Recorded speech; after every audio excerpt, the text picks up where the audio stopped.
Mayor Glenn Guerrero, inaaresto ka namin sa kasong drug trafficking, trafficking of illegal firearms, laundering, and conspiracy. Glenn, totoo ba to? Ano to, Major? Ma'am, please, go inside. No, I need an explanation. May ebidensya ba kayo? Ma'am, please, Glenn! go inside. Glenn! We'll handle this.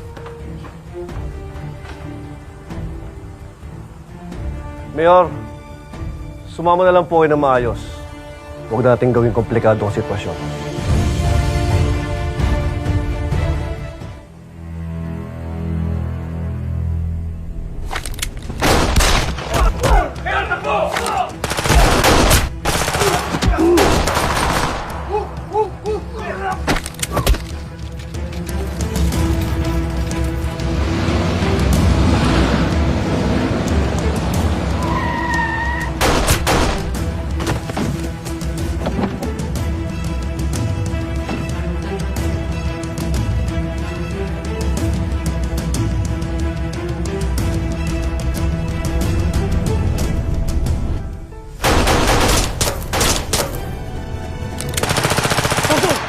Buta natin!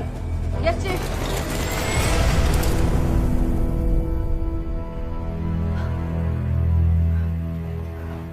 Ma'am, Glenn! we have to go. Kailangan na natin nangyayari? tumakas.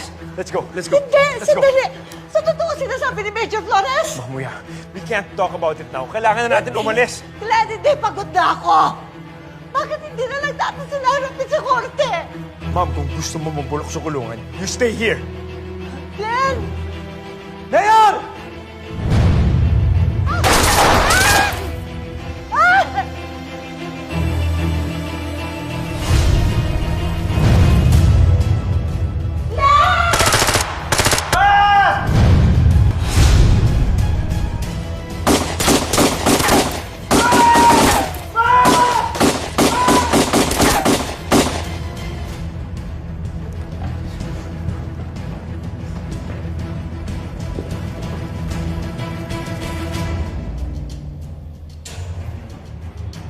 Bok!